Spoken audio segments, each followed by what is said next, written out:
At KSMO Radio 1340, it's time for us to sit down with Hospital Administrator Kasey Lucas. He is here in his glory.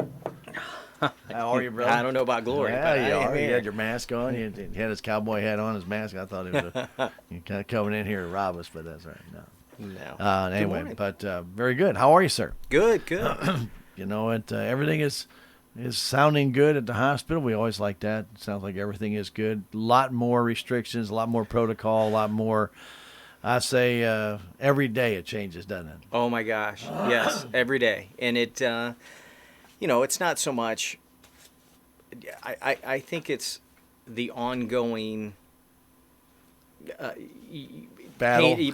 paying attention to, what's right today, what's our directives today for certain things, and so you just want to make sure you are doing as correct, being as compliant as we can be, and so that's definitely something that we struggle with. And again, I say struggle just because you get new information every day, and so you just want to make sure you're doing the best you can. Right. So It's like Mike Parsons saying yesterday they got that new sterilization method that can come in and get the N95 masks sterilized. Yes. So they can be used again and again and Yes. again.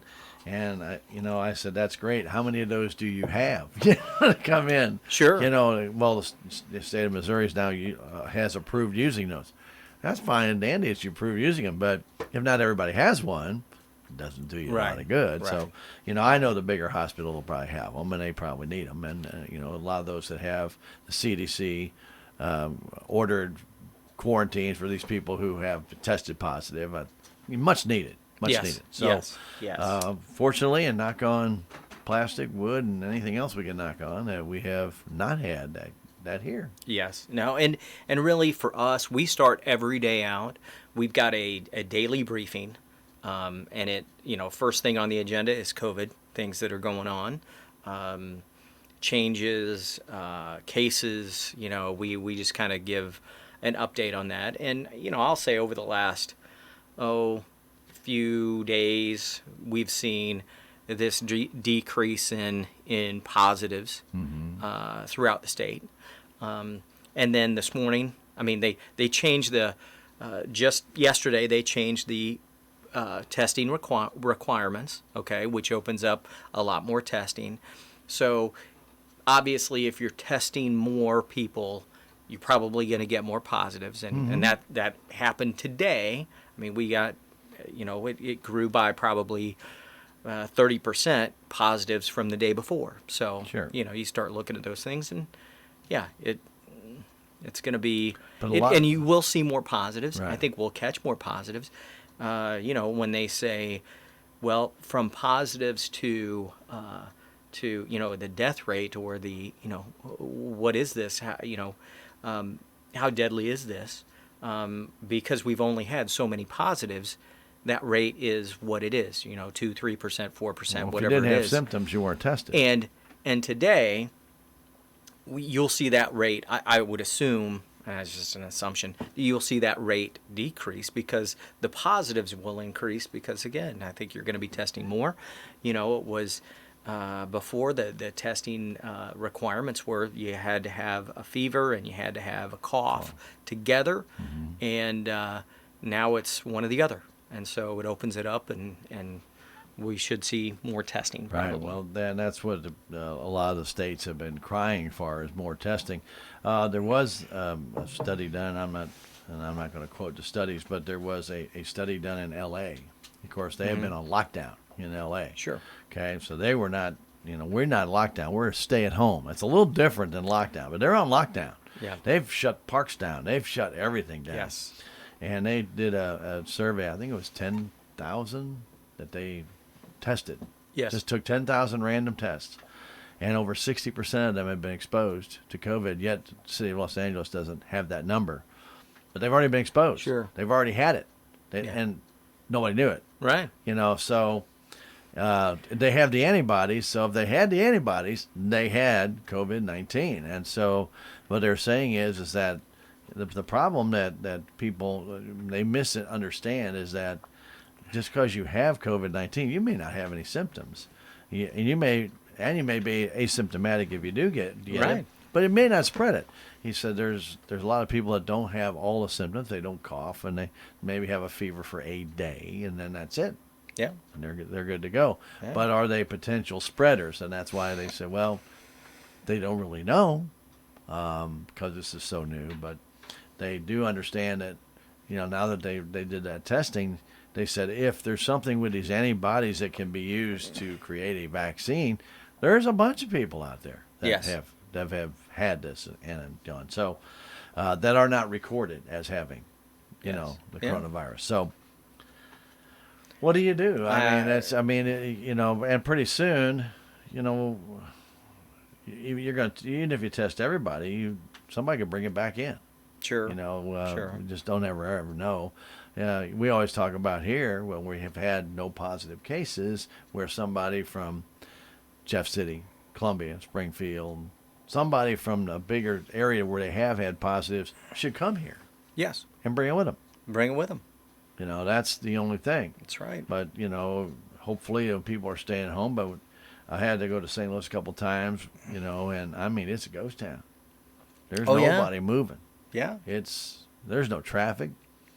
And I know that there's got to be a lot of places up there just absolutely hurting, because no traffic out there. A lot of these people live and die off foot traffic coming in. Yes. So making it very difficult to do that. So anyway, always some changes. There's always new information out there. And I know that the current stay at home will end on May 3rd. However, as we look at it right now, a lot of them on April 24th are going to be starting to open, or 25th.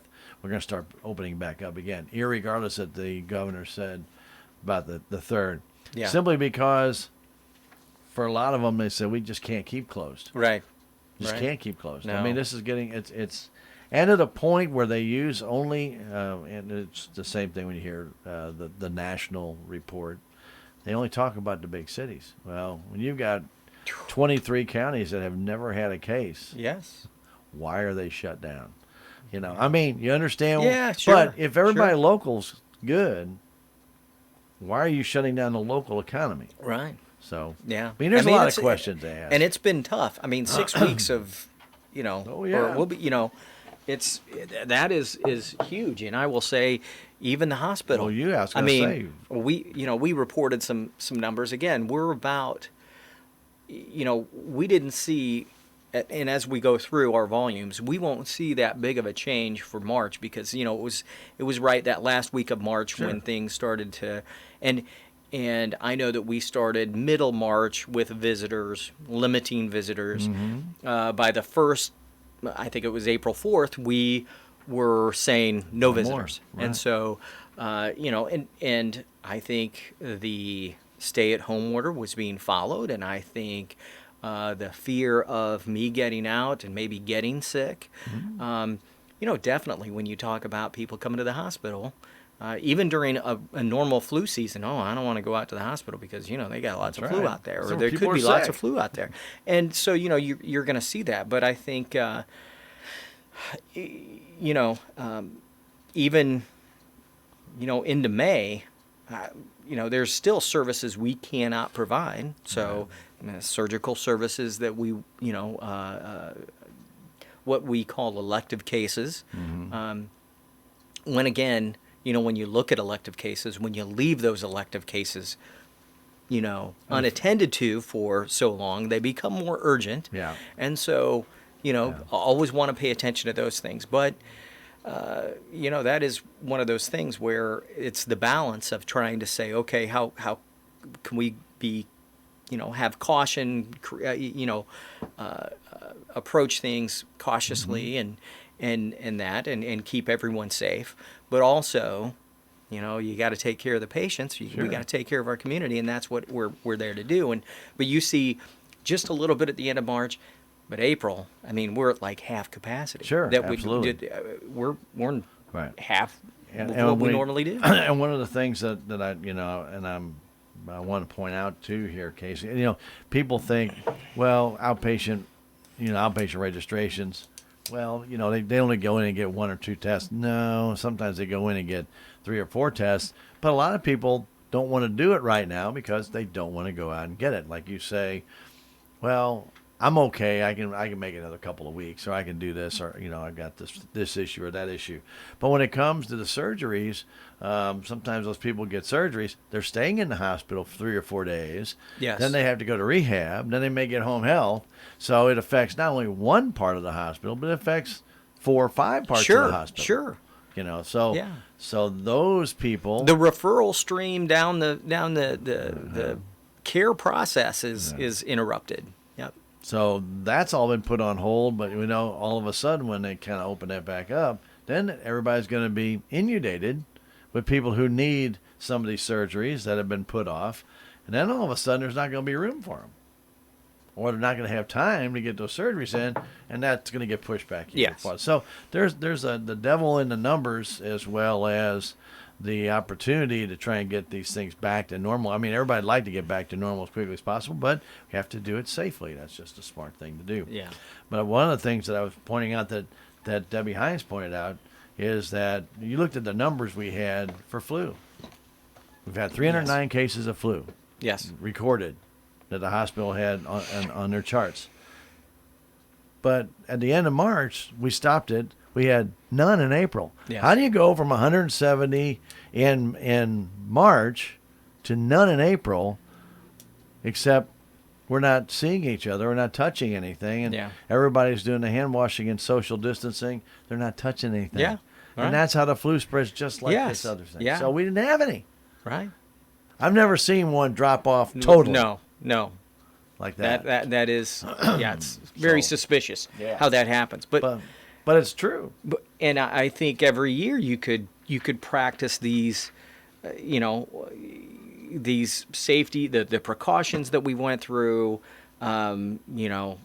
distancing yourself, and that's going to, that's I going think to some of that's going to remain. Yeah, I think so. I think so. So, now, obviously, you want to go to a ball game or something, you're going to be sitting next to somebody. I mean, there's always that possibility. But I think people will be careful, a little bit more careful about touching their eyes and their face and what they touch when they Sure. go somewhere, handrails, things of that nature. And sanitizing up when they, they as soon do. as they get back in their vehicle, they sanitize. Or maybe have it with them as soon Yeah. as they sit down in their chair. So, anyway, it'll be a bit of a change to what the normal used to be. Yes. I no Yes. doubt. Well, let's talk a little bit about the month of March, and obviously this meeting was held by Zoom as well as at the hospital board meeting. Yes. But virtually every board member, except with the exception of Dennis, was Yes. Yes. over at their home or location where they could zoom in. Yes. Yes. And included all media. And it was it was a different meeting, but definitely needed to be that way, and still accomplished everything we wanted to accomplish. So yeah, it's one of those things that maybe during those big outbreaks of flu, maybe you start looking at stuff like that. I don't know. It's you never know what normal's going to be anymore. So No, we'll you don't. see that. The only thing I do miss the interaction though, because I mean, even though you can kind of see everybody unless they only join by audio, it's hard sometimes to you understand when somebody's not comfortable with something. You can kind of see them fidget. Yeah, the or- body language. Yeah, I mean, it yeah. shows, and they may not want to ask a question on Zoom. Sure. Because they maybe didn't hear it right or whatever. But I always like to watch people when they have to either make a presentation or if they have questions, just how confident they are. And then, like I said, that's just me. I'm personal. I like that. I Sure. like to do that. Sure. All right, let's go ahead and talk a little about March. Excuse me. That's all right. It's also allergy season, by the way. Crazy stuff.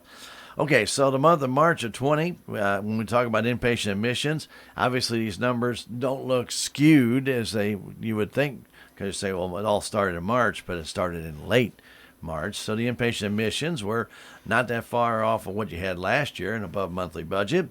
Your inpatient census days down a little bit from last year, but just down a smidge from budget. Yes. However, when you start to look at it compared to what we are doing this year, currently in Yes. this fiscal year, Yes. it's way down. Sure, sure. You know, you look at normal percent of occupancy at 50%. So, you know, we usually have 12, 13.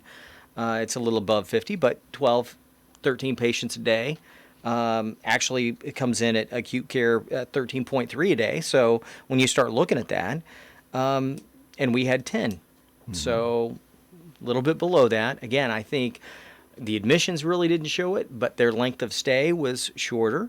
We were trying to get them in and out and make sure that, you know, by that time we were back, we were aware of the COVID and making sure that, hey, we took care of patients, and if they could go home, let's get them there safely, though, always thinking about the patient. So, But in acute care after March Yeah. 24th, it drastically Yeah. died off. Yes. I mean, unless somebody was really sick, Yeah. or you know had an emergency, they were pretty much not there.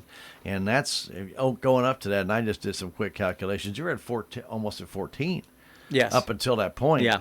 14 people per day, and then after that, it went down to like 4, Yes. average of 4. Yes. So, again, But then that, there were no elective yeah. surgeries. There's no need to put Yes. somebody in. And Yes. even swing beds or anything of that nature. Just didn't have it. Yes. So- No, and really mid-March, you know, when we look at we get in a couple of slides here, when we get to that outpatient, because we talk about that inpatient, but when we talk about that outpatient, the actual registrations were down a little bit. But again, you know, you talk about surgeries, we had 12 compared to a budget of 27 and an average of 28 monthly. Major change. Yeah, it's half that. And again, mid-March, we just stopped. We just, you know, it was just that. Right. And then the That quick. cardiopulmonary That's, procedures, when you look at the number there, it's only about 58% of what is normal. Yes. Yep. You know, so people with respiratory problems, things of that nature, weren't going out and weren't coming in. We're coming in. And not going to be tested for that, so they're staying inside. So now laboratory tests went up, so there are Yep. people who are there Lots getting of- plenty of tests. Lots of testing however, going. But and the radiological procedures were still good. Rehabs were still pretty good, actually, Sure, considering. But sure. you know, they have to slow down a little bit too, and you got to keep that distancing. Of course, home health visits were going to fall down a little bit because near the end of the month you couldn't go. Yep. That's exactly right. So, so there are some things there, as we talked about with Trudy when she was here about the long-term care residents. They extraordinarily, very, very, very tight restrictions with those people. Yes. That she explained that when she was here, and I was glad that she did. I mean, there's no contact in there whatsoever. The meals are delivered outside. There's no hand-to-hand. Yes. Nothing. She has done a fabulous job with keeping that, really, you know, getting her employees to buy into, hey, this is like their home, and we have to make it as secure. And while there are people coming and going here, in your home, you don't necessarily have that. And so we want to be as cautious and as you know, safe as we can for these residents. And so, you know, I think she's done a fantastic And she job. said the toughest thing is that they can't have visitors. And, you know, Yes. they kind of feel isolated, but they do FaceTime. And she said people have come by the windows, you know, Yeah. and outside. Window and- time, yeah, that's what- window yeah, time. But yeah. whatever it takes. And, you know, that's just great that trying to make the best of a bad situation. Yes. Yeah. Well, very good. Emergency room visits, though, actually were above normal. They were. You They know, were. and also ambulance runs we've been hitting that over 200 pace here for quite some time now. Yes. And this time, you had 172 patients transported, which is a little bit higher than normal. yeah. You almost hate to see it. That's down about 20%, Yeah. which is good. Yeah. You know, it's really good. Sure, So sure. the only 20% dry runs, that's what I'm trying to say, not just 20% of the patients are transported. It's Right. closer to 80%. Yes. Very good. So when we get down to the dollars and cents, obviously the hospital inpatient admission, that's going to be way Yeah, down. Even yeah. though they're only, we'll say, the last quarter of the month. Yes. But how much did that affect the hospital? Probably at least $250,000. Yeah, about $250,000. I mean, That's a that lot of is money. yeah, it is a lot of money. And while outpatient was still above budget and still very comparable to last March. Again, not just not our normal. It's down quite a bit. So you start look at that, and our deductions. We've talked about deductions from revenue, and really our bad debt allocation, and what we have to allocate to that bad debt, and the aging of those accounts receivable, and that is up.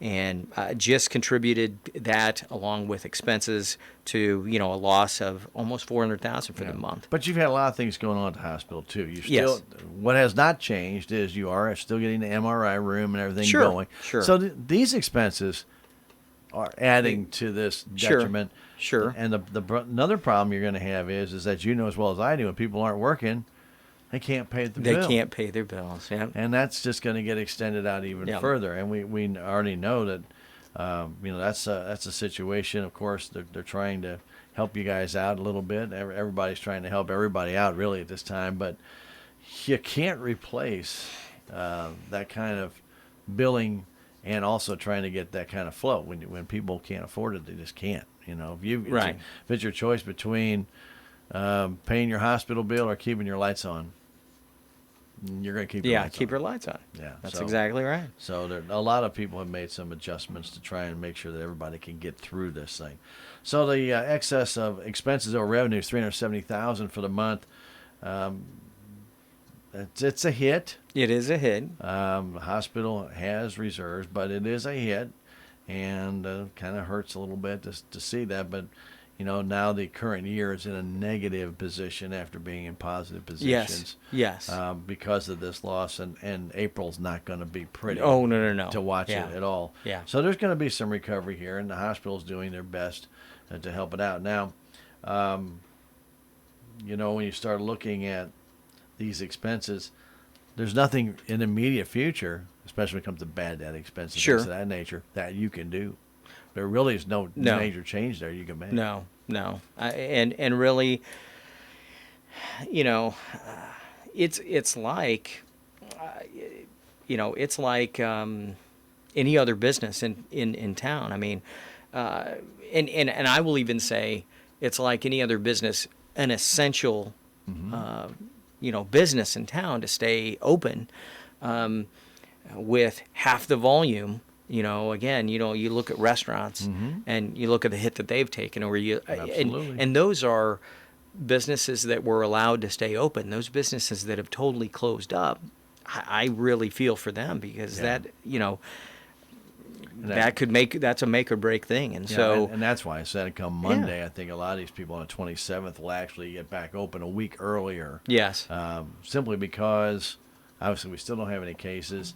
After a whole month of being closed, you got to get back in there. You got to get things going again, and it doesn't stop the bills from coming in. No, and you've got no income coming in. Now, some people have tried to do a few things online, I understand, but if you aren't a presence before all this happened, and you're not what they call a non-essential business, some of those non-essential businesses, Kasey, when you start dealing with like barbershops and beauty shops and things of that nature, where there's close contact, I'm not sure you can really call them non-essential because there is a hygiene to some of that. And so when you can't take care of your hair or can't take care of, some people have infections that get in their nails, and some people need manicures to keep that done.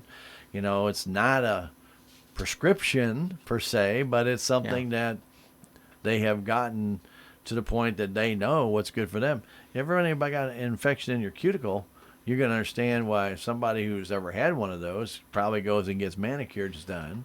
Because I know some people, you get splits in their fingernails, and my dad used to get those, and then get infection under the fingernail. That hurts. If you've ever got that or get hit with a hockey puck on their fingernail, watch the blood accumulate underneath there, and then they take a drill and drill through your fingernail, and then you watch the blood shoot straight up in the air. Yeah, it's like a little oil spurt, straight up. But I mean, those are things that can happen. And then what do you do with that fingernail? You got a hole in it. Yes. Yeah.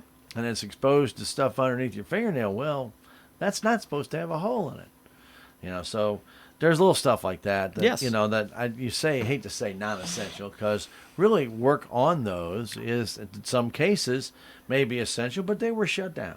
I mean, our culture has created essential. I mean, really, yeah, they're categorized as not essential, but everyday life, when you're talking about 4 to 6 weeks of being out of that, you know, that is really, I mean, you start to whether Starts to it's show. barbershops or salons or Yeah, whatever. whatever. I mean, I even say now, yes, you could.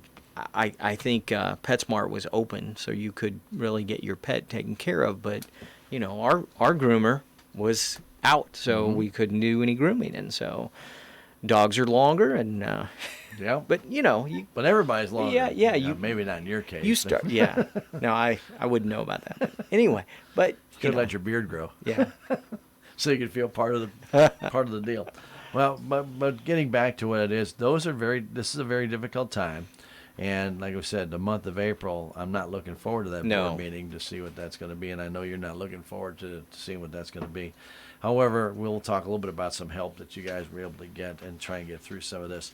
When we look at the operating expense, we always talk about the contractuals. There's still a lot of contractuals you guys have. Yes. They're seeing Yes. billing, some of that nature. There was a question about TrueBridge, and it was brought up. How do you see that this is working? And your response was that first month, it's just, well, they're trying to figure out what's going on. Yes. And after that, I guess maybe for the next 45 to 50 days, you could kind of see how they were doing. But then after March 24th, how do you rate Yeah. them? Yeah.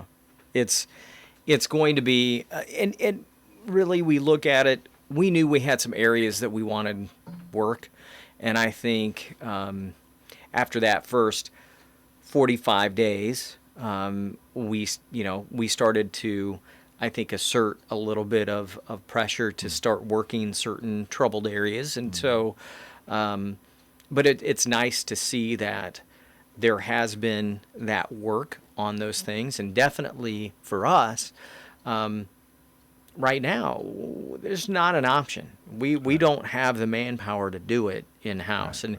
And we got to this point, because again, we had some turnover and we just didn't have the manpower to Push forward. locally find these people that were experienced. And, when you talk to a company that one is organizationally linked to your EHR, your record, your electronic record, your billing, your all of those things, that is a big help because they have the expertise on using the system to do the things that you can't do, and they have that manpower and they have that I'm going to say the depth there that we don't have, and Right. so. But still, there's that adjustment time. Sure, sure. 'cause they don't know how you We guys do, feel. yeah. The way that we've been doing things, because we were set with X amount of employees in our billing department doing specific things, and it's funny as you get to when you take your expertise out of the local stuff and you put it into the hands of people that are not here. They don't know our employees. They don't know our departments. They don't know how things get done. Right. That you find out a lot of things that you need to change. And that's part of this, part of the first 3 months is, we're still battling with getting things that, such as, we send a bill to Medicare, and when we had our local biller, they knew to look at that claim and do this and this to it before they sent it out. Right. When you hand that to somebody else and say, here, send this claim out, they send the claim out. Well, there's a certain amount of denials that will come back because, hey, this isn't right. Well, yes, because we were taking care of that before it went out. Right. And, when you have multiple people on the other end doing those things, where we had that one doing those things, and they were specialized in that, to get everybody on board with, hey, this is how we're going to do this. And then to a certain extent, there's been issues with trying to get them, registered, certified to be able to get on to certain Medicare sites, certain insurance sites, to make sure that all the credentialing, make sure that they have access to everything they need to. I mean, that takes a lot of time. And when we decided to do this in November and say go live in January, there wasn't enough time up front. Get all that done. Yes, to get all that done. And so, it's been a struggle, but I feel like we're in a really good spot. Because I think a lot of those things have been worked out.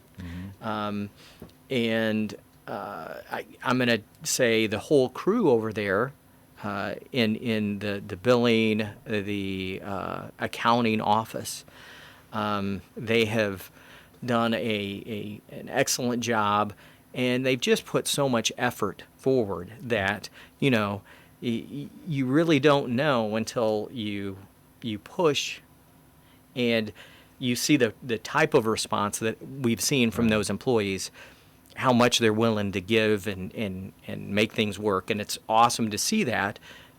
You don't like to have to push like that and have, people, overtime. You've got people working all hours that they don't normally work just to keep it Catch up, together. yeah. Keep it together and keep everybody else on track, that the bill's going out on track, that, it's a good thing to see. But And like you were mentioning, though, as this changeover was happening, and some of those bills that went out to Medicare that weren't checked over, that normal 30-day turnaround or 40-day turnaround, all of a sudden they send back a denial. You start over again. Yes. So instead of it being 30 to 40 days, now it becomes 70 to 80 days. Yes. And then you get it back. And not only does it become 70 to 80 days, but now you take that person away from having to find out why it was denied. Fixing that takes them away from another bill that they could be processing at that time. So there's a loss there of being able to move on to the next bill and try Sure. and get caught Sure. up. When you say you're trying to get caught up and you have to go fix old bills, oh, that just looks like a huge pile right there. It's like Yeah. you're never going to get to this Yes. thing done. But it does take some time. Yes. It does take time. And I think right now you had mentioned the VA that's over 90 days is something that you've got them working on right now, because that's something that right now can be done. You can't Sure. really go to Sure. the people and say, you owe us money. Sure. And in the middle of all of this, you have people, like insurance companies, like insurance repricers, so to say, so to speak, that this company creates these contracts with health providers and as also makes that connection to these insurance companies and reprices, gets better contracts for these insurance companies that way, or at least establishes that relationship. And if they have that relationship with this repricer, then they're in here as, we're providers to that insurance Sure. now. And so it widens the number of insurance companies that we're providers for. And that's a good thing, but it also creates a middleman, so to speak, in the middle of all of that. And so there can just be lots of challenges with that. I don't know. Always challenges. All right, operating expense, we already mentioned about the contractuals. Now, maintenance had a negative number. You don't see that very often, do you? No. But we did have, as you had mentioned earlier, the expansion project. And so as we got, I'm going to say early this fiscal year, as we had been discussing what's the process, what are we going to do, what is the plan going to look like, all of those things, we had expenses that basically we incurred due to those things. Sure. We knew at the time that we were going to reimburse ourselves out of the bond funds. Right. And so as we did that, part of those were expense to maintenance. And so as we received those dollars, we credited back to those expense accounts. So, and some of those, I will say was pre-fiscal year, this fiscal year. So obviously that's a negative, and for the year it is not, but I mean there's a lot of expense that goes in there, and so you start Kind of looking like at a that. bulk payment and just get it done. Sure. All the reimbursements Sure. done right there. All right, very good. Otherwise, everything's pretty well in line. Yeah, we always talk about contractual. We always talk about benefits and stuff, but everything else is pretty close. When you start looking at expenses, even with, you might say, 3/4 of a month at full capacity, and then after that slowed down a little bit, you still have expenses. Sure. People always, and I won't say that people don't understand about expenses. People understand fixed costs and variable costs. That's kind of the Sure. basis of some accounting, but some variable costs are still fixed costs, and people don't understand that. And they say, well, no, it's a variable cost. No, variable cost, if I buy 12 masks and it costs me $20, well, that's going to be, $240. If I only buy 6 next time, well, that's $120. That's variable cost. Yes. It's per unit, right? Yeah. So, electric, gas, water, sewer, they don't come in No. the same dollar figure every month. No. However, you're going to get a bill Yes. every month. So I always had a professor say it's a variable fixed cost. It's a fixed cost, and you can base it upon an annual from your year before. Right. But if you have suddenly a big month or a couple big months, look at what we had a few years ago. We had a few big months, and it just skewed the hospital's income just way out of line. Yes. Okay. Compared to where it normally bumps, little bumps in the road. If you look at a graph, and then this one just took that skyrocket straight up. And you're thinking, man, oh man, oh man. Wouldn't that be great to have this every month? Well, yeah, but then the expenses are going to follow. Yep. So, and usually your expenses don't follow at the same time that your billing does. It may be 30 days behind. Yep. Yep. That's So, true. So That's variable true. fixed costs, but all those costs, as we're mentioning, are in line here because they, and you've had to do different things. Sure. With the COVID-19. No, yeah, and trying to prepare. Yeah. We've, ordered more protective equipment, and so, we're trying to stock up and get ready for a surge that may never come. Yeah. And really, we hope it never comes because I'm in on that one. Let's hope the it never hits. just the stress that's going to put on our employees and on the system, and just the whole hospital itself is going to be, great. And if we can do without that, we'll do without that. And at the same time, you say those revenues that come in that usually, cover those fixed costs. My employees, just like any other business, I try not to, lay off somebody, furlough somebody, put them off for time, and we're still always reviewing that, always looking at that, seeing what's going to happen. And so, again, you had mentioned some opportunities for help and other things, and so I think and we'll talk about that a little later, but yeah. Well, but the cafeteria, you don't have visitors. No. So there's limited hours there. The janitorial system, there's no visitors. So once they get something done, they probably don't have to do it as often. They may still have to wipe everything down, but they don't have to and buff the floors out as quite as often. And the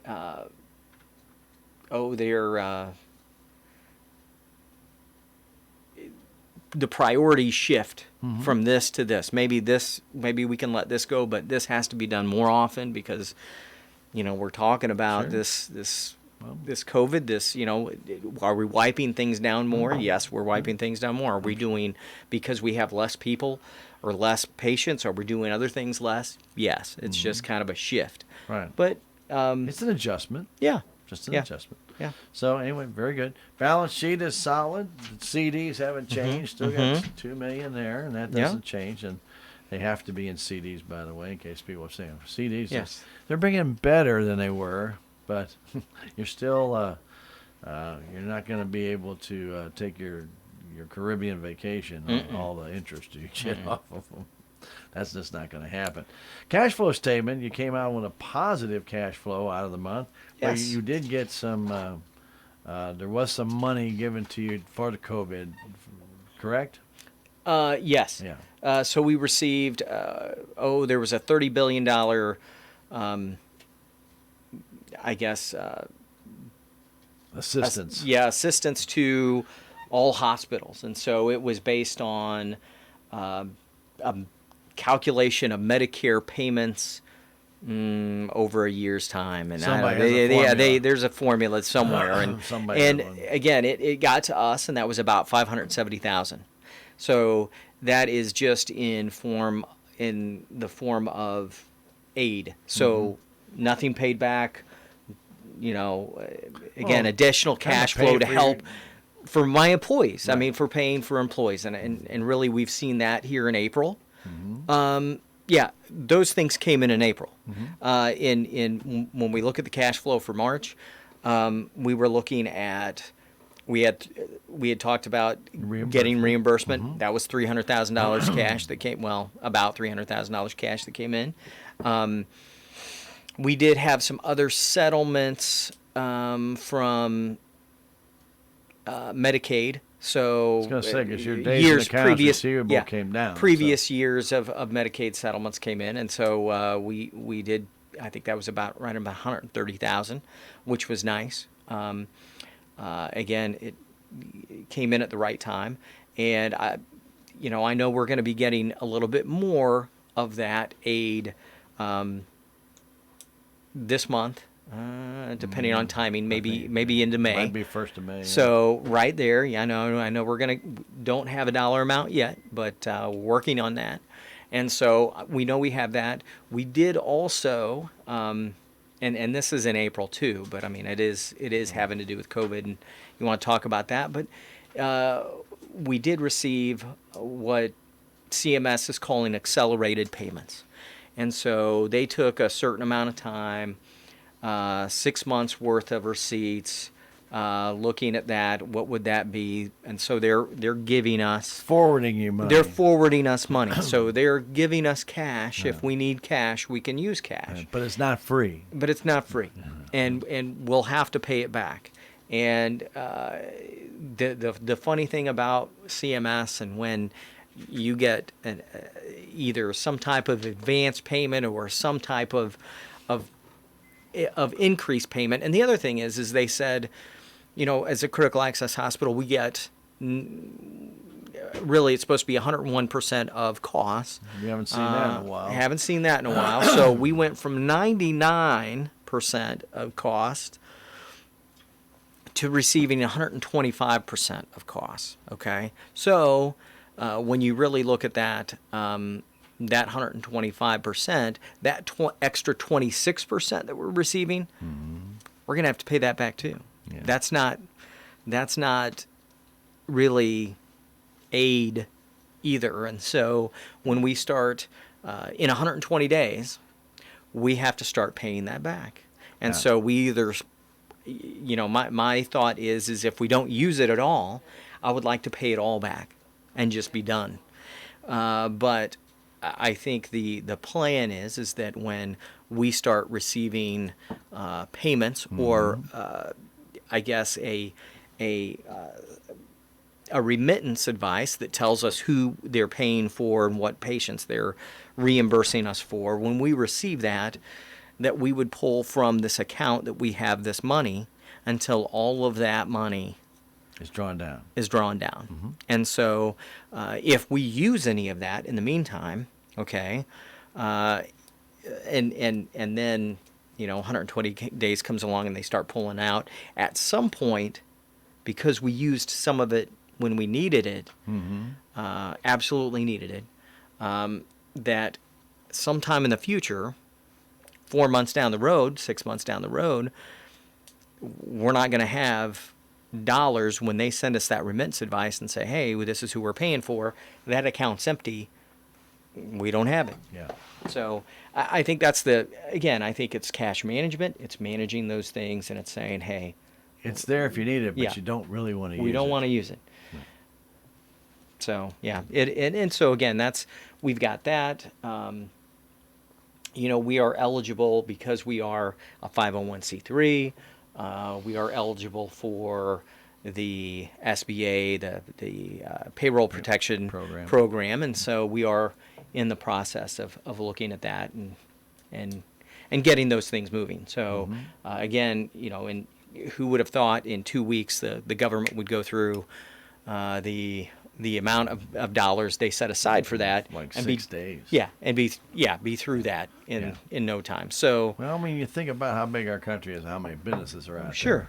You know, and for some people, it wasn't much. Might have been 25, 30,000, but it keeps them going sure, because they're going. and now you're finding where there were businesses that applied that weren't eligible, No. and they were funded. Right. And now you're finding out those, and I'm sure there's honest issues with that, but I mean, I think, you got to really look at the eligibility and make sure. Yeah, but in a lot of other cases, though, the money that was supposedly going to be going for self-proprietors Yes. and contractors, that was all gone before they ever even got a chance to apply. Yeah, yeah. So there's a couple things there that hopefully this next round, if the House ever votes on it, will get done. So right now they put that vote off again till sometime today, possibly, if they can get people there. This, I understand what the situation is, but you need to figure out how, while the Senate is negotiating this, why didn't the House figure out a way to vote on this right away? Yes. Why do you wait until after they send it to you and then say, well, you know what, we can't do it this way. Let's put it off another day. Yeah. But you don't realize every day that some of these businesses are out of business, that cannot pay somebody or can't be in business, it puts them one day closer to not coming back. And, it's going to be hard. And I know some businesses will start up out of all this as well. But, as well as I do, for some of these people, And that was their whole life was that business. yeah, and it is, what you would hope that the political posturing that's happening all the time would, can we set that aside and really do what we need to do? And They're already setting up for the third round. Yes, And telling yes. them, well, we're not going to do this, this, and this until you do. Yeah. Guys, don't worry about what you want. Worry about what's needed. Yes. That's what's needed. Anyway, so as we mentioned, the days of the net account receivable in the month of March actually went down from February. It's down to 94, and so some dollars, as you mentioned, did come in. The VA over 90 days is over $1 million. You got them working on that. Yes. And trying to get that down. And so, again, over $10 million when you look at accounts receivable in the 90 plus. And that's a lots of money. Mm-hmm. It's a lots of money out there. So, anyway, we hope that TrueBridge can when everything gets back to Sure. normal, we hope that they can accelerate that and start bringing those funds back in to help our hospital get through this. Very good. And the day's cash on hand went up a little bit. Yes. Yep. I think we were at 35 last month. We're up to 42 or 43, and I think we're trying to maintain that. But you look at this month, and it's just going to be.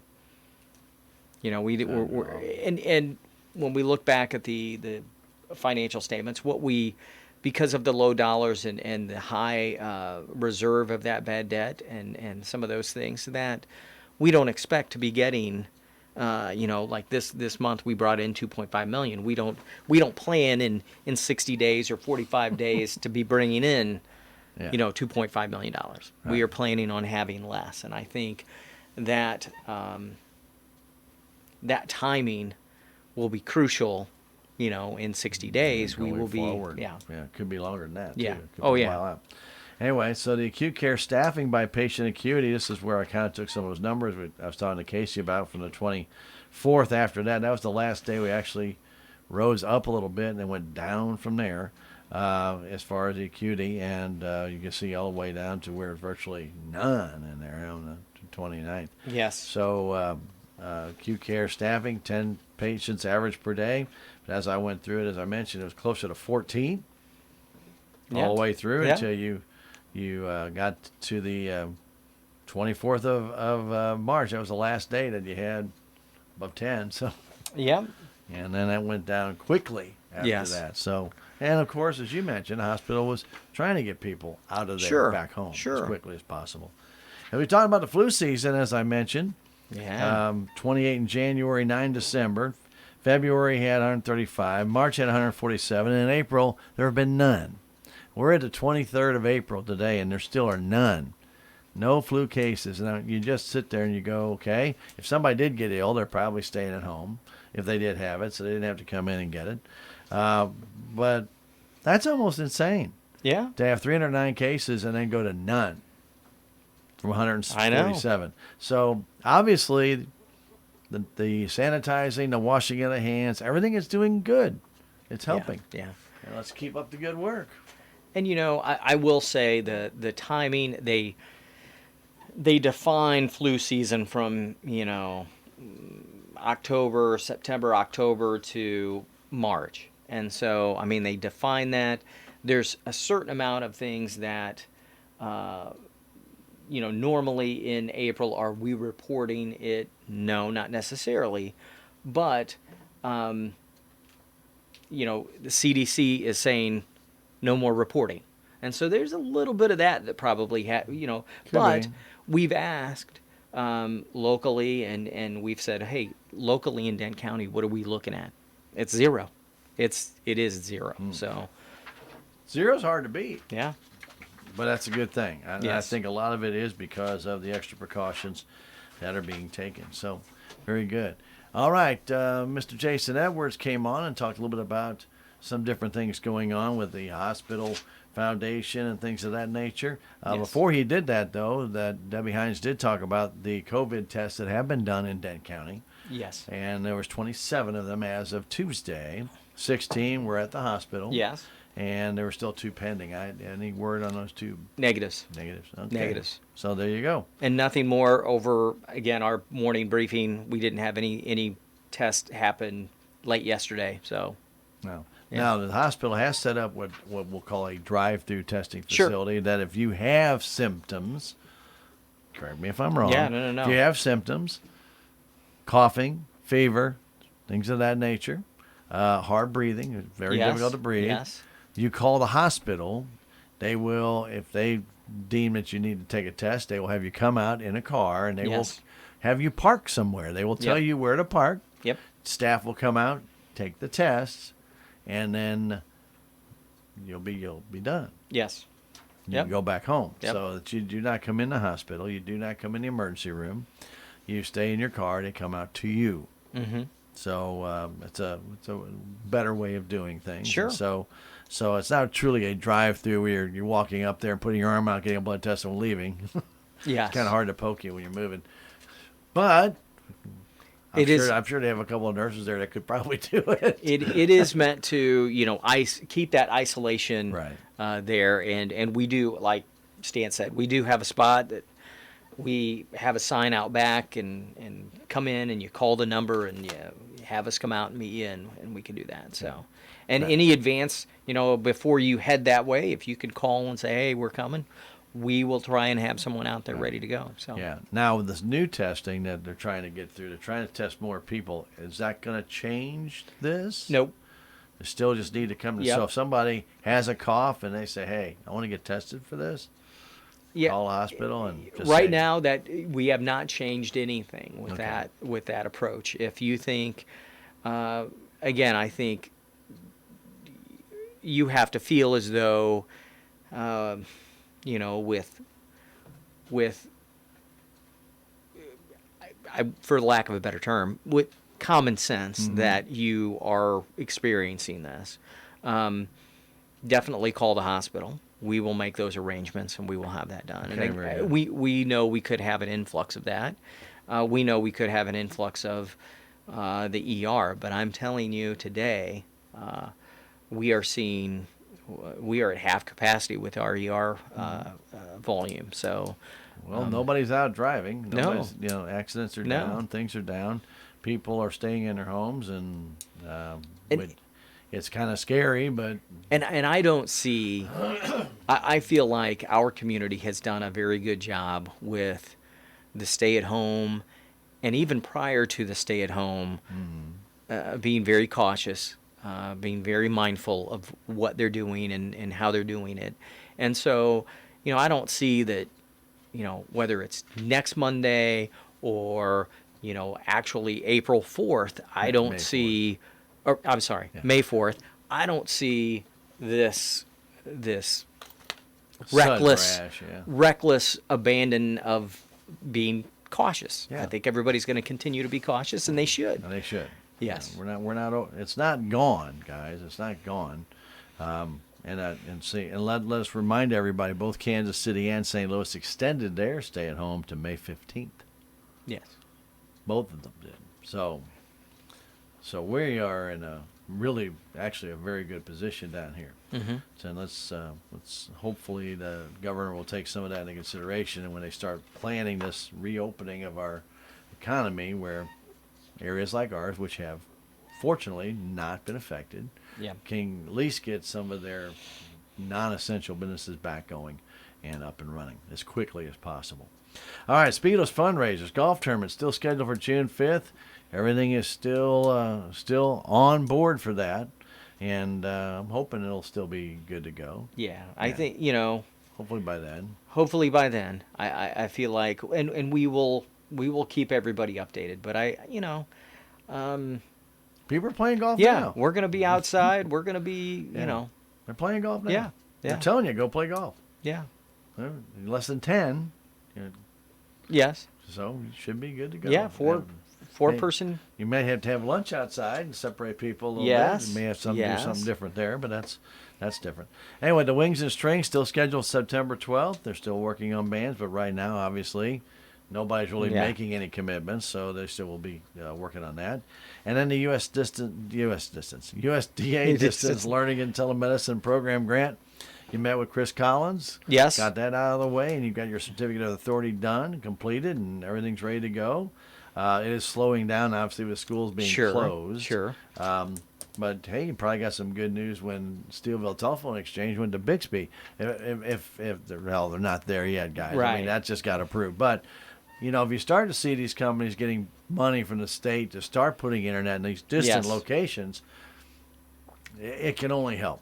Yes, I agree, and that really is the challenge, is working within their bandwidth limitations, the whatever is necessary to make it happen. Right. So, and like everything else, yes, this has been put off. I mean, you look at any of our community perception and marketing, any of the education, any of the meetings, trainings, in-person trainings, that if we haven't been able to duplicate it or do it via whether it's a Microsoft Teams or a Zoom meeting, something like that, it's been put off. And so we'll continue to monitor those. And so we will get back in the swing of getting those things scheduled. And maybe some of those, stroke STEMI groups can meet via Zoom or via, Teams. That's still something that we're, we'll offer whatever we can offer at this point. But we still know that there's quite a few people in Dent County and out towards Iron County and even in Reynolds County that have no internet. There's just none available. Well, you can possibly get used network or satellite or something, but that's about as good as a dial-up, and that's not very good. And but if it's something, it's something. But as far as the group meetings themselves, person to person, all the support groups have been those meetings have been postponed up until obviously something becomes a little bit more, advantageous to hold those. Yeah. So hopefully though, that'll get back, because those meetings I think are very good. You need that feedback. I think you really do. You need it not just from doctors. You need that feedback from somebody else who's going through what you're going through. Very good. Okay. Let's talk a little bit about the we already kind of talked about the outdoor site. All the personal protective equipment, you guys mentioned about that. The staff has their own personal supplies and stuff. Yes. Yeah, you'll have to talk about all that. Yeah. That's all. We've already gone through all that one time or another. Most of that we went through it the last time we got together. Sure. We were talking about the signs at the hospital and some of the different things that they've been putting out. And hopefully you've been watching the SMDH, gone to the website and checked out their Facebook page. Yes. Updates are there all the time. Yes. You know, Trying so to, if you have any questions about that, you can just look on there, and you will get. They'll have their displays that some of their ads they put in the paper, and some of the things that we talk about, and they'll be there. But going back to the PPE that you mentioned, masks, face shields, different things of that nature. Yes. Everybody's got to have one when they go, especially if they're going to go out there and meet the people on the street. I mean, I Yes. should say in the parking lot. Sure. Yeah, Not no, the they're street. and they'll be fully garbed, Outfitted. Outfitted Yeah. is perfect. Yeah. Yeah, they'll be fully outfitted, and we'll approach you. And I think that was their concern early on. I think we had some concerns of employees. Okay, this is new. We don't know when to use it, what to. Yeah, because again, if you have a suspected, or you really haven't even tested, but there's a suspicion, those people that are caring for those patients need to be protected. And so I think there was some concern and I think there was also confusion about, well, you start talking about testing, and well, we're not doing enough testing, so people could have it anyway. And so I may wear my protective equipment all the time. Has to be a balance of, hey, when do we do it, when do we not? And CDC's been a big part of our directives and what we've handed down to employees. And it came out, I'm gonna say, first week of April too, and that was anytime you're in a public area, wearing a mask is, so. And then you balance, well, okay, are they our surgical masks? Are they masks? Are they the N95s? Are they what are we doing? And again, I think everybody's, just like I wore a cloth mask in today. I think those are good for the community.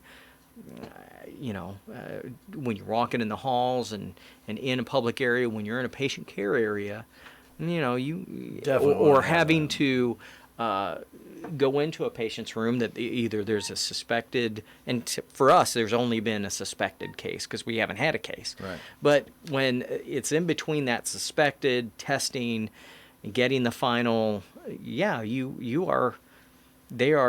should be using full PPE. So Absolutely. that is Absolutely. something that, and just balancing that and just letting everybody know it's okay to do that. We did, for us, as far as maintaining the stock, we pulled everything back to the storeroom so that we can again monitor it. When we did that pullback, we did supply them with their packet of PPE, so they knew, here's your packet. If you feel you need to use it, and definitely in those situations where you're dealing with that Sure, absolutely. suspected or whatever, to do that. And so I feel like they felt better. They felt like, and again, we would resupply that as often as we needed to resupply. As often as you can get Yeah, it. yeah. If you can Yeah. get it. So that was the problem, though. All of a sudden, it was hard to get. Yes. Very Yes. hard to get. And we've had a great outreach, from the community to us to say, do you guys need masks? And we've had several people throughout the community and groups throughout the community Right. supplying our employees with those. And I want to take this opportunity to say thank you to all those people, because that has made a difference. When anybody in a public area, when that public area, hey, will wear a mask, those masks that are that they've made and Yeah, provided, we could created. start using those in the hospital. And so we have done that. Very good. And Very grateful a lot for of the that. hospital people wear it outside Yes. work as well. Sure. So, because they know they got to go back to the hospital. Yeah. So. And again, it's that directive. It's that, hey, when you're in a public area, be careful. yeah. Surge plan has also been put in place Yes. if needed. Yes. if needed. Yes. And as you mentioned when you came in, daily briefings every single Yes. day. Yes. Updates, and then Uh-huh. you have a few updates. Yeah. Never stops, does it? Nope. All right, Finance Committee will be meeting again in May. You got this has been a fun budget year, hasn't it? Yeah. No CFO,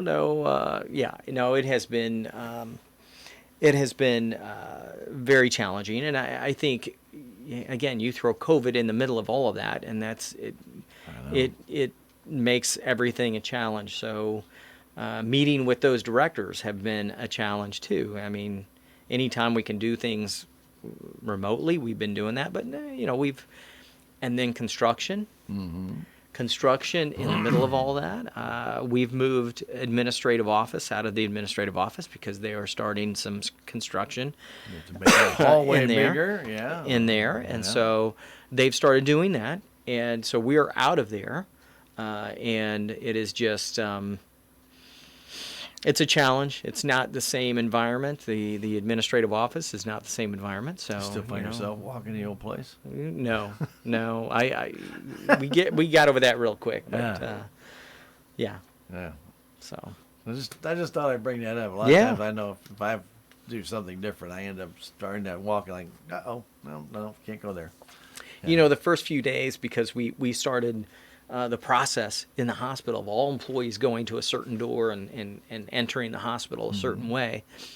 And there was about a week there that every day I got about, 3/4 of the way down the parking lot and went, oh, I got to go someplace. So U-turn. So yeah, so there was that. Yeah, yeah, you there did was that. that. You There was did. that for a little bit. Yeah, we'll let people know when employees park, they park up by the highway, and you guys walk. Yes. Okay, so that the parking closer to the building can be done by patients.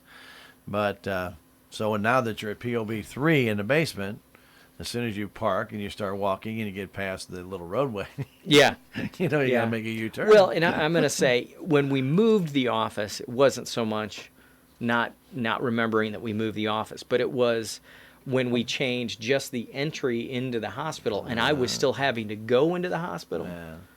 because we've moved the Right. administrative offices out of the hospital, and so when I was having to go into the hospital, that was Yeah. It's Challenge. It's a habit. yeah. You don't even think about it. You just start doing it. It's kind of ingrained into your head. Yeah. So anyway, the Finance Committee will be meeting, and you say second week of May, maybe meeting twice in May before the board Yeah. meeting, which doesn't give you a lot of time the second week No. of May. No. So you may have maybe even 2 meetings in 1 week right there. Sure. Well, we're going to have one probably that second week of May, and probably right before the board meeting. I mean, just the to- same day. Yeah, same day as board meeting. So, we'll see. We'll see. Maybe things will be different by then. Yes. Maybe. We can always hope. Okay, so speaking of the hospital expansion and renovation, we talked about the MRI part of the building being partially done. It has been poured. You've got the water Yes. lines. You've got the electric in there. You got Yes. everything you've got in there you need. The financing for the MRI has been approved. And concrete work, I can't believe you didn't get it done yesterday or today. Yeah. Yeah. Been Actually- kind of wet. Actually, we've got plumbers out in the area still working on plumbing out in the rain. So, Oh, I'm sure. yeah. I'm sure. But all this is being done, the add-on to this part for the MRI, but also, as you mentioned, remodeling. And there's a lot of remodeling going on to get the hospital up to standards. Yes. That from your inspection here, Yes. about a year and a half ago, Yes. where you have to get this done. So the old medical records area, well, that's being remodeled. The old maintenance cage area back there, that's kind of being remodeled. Mm-hmm. So you guys had to move. Yes. Moved over to the basement of Physician Office Building 3, and as we like to call it, the bunker. But it's a very open area, and again, we're going to be there for hopefully a very short amount of time. I'm going to say 2-3 months, and but it is challenging. I mean, every time we meet, we want to have a semi-private meeting. We go over to the hospital and still meet in the the Library 1 or Library 2 meeting room. So one or the other. So. It's not being affected by any of this, those two rooms. No, not yet. Not Not yeah, yet. Not directly. I mean, not directly. Yeah. It will be a challenge still, Yeah. getting there. And anybody coming from the outside, it would be it's still going to be a challenge. So, yeah. Very good. Okay, so a new business, the April election, which did not happen, obviously. We all know got pushed to June 2nd, so they cannot swear in the board members, who were uncontested, by the way, Yes. until after that June 2nd election. Yes. Even though there is no election that actually is being held, it's not official till June 2nd. So can't swear them in until No. after that. Yes. So very good. One purchase, blanket warmer. Yes. Blanket warmer for acute care. It is a new purchase. We've never had an actual blanket warmer on acute. We've shared from department to department. But this is definitely something that is necessary, and budgeted $9,000. Bid came in at $95,000, but it is a larger cabinet, 15.8 cubic feet, and so it can store 55 to 65 blankets in there, and so. The other ones you had bid for were 35, 40? Yes. Something like that? Yes. So this is a larger unit than... Yeah, and Very the competitive. company is a proven company. We have all of our blanket warmers with Steris, so yeah. So it's increase in cost was caused increase in blankets capacity. Sure. So there you go. Yep. Very good. And then just your quick update on where your budget's at. You guys went a closed session via Zoom. Anything decided? No, Nothing? Nothing? no motions. Very good. Well, then that's it. And we have nothing else to talk about. I want to appreciate Kasey coming in, kind of going over a lot of different details. This is, as we have alluded to in our entire conversation, this is an interesting time, but it's a difficult time for everybody. And they thank everybody who continues to come out and supports the hospital. But also remember, if you are ill, if you if you have a problem, if you have a heart attack, if you have a stroke, they are there. Call 911. Get there. They will take you to the emergency room. If you bust your hand up, go to the emergency room. They're not telling you not to go. Now, if you feel you have the coronavirus, they want you to call. That's a different thing. Yes. Okay. So please call, and they will come in and see you in a different location. But they don't want you coming in the emergency room with coronavirus. So please call them, and they'll take the test. And then from there, if there should ever be a positive test, then different protocol comes into place. Yes. So please follow these directions. However, if you, again, like you just happen to be outside cutting grass and maybe suffer a laceration or something, you need some stitches, just come on out to the emergency room. You're welcome to come in, get that done. Yes. It doesn't stop that from happening. Yeah, and I know there's a big concern about coming to the hospital right now, and I appreciate that.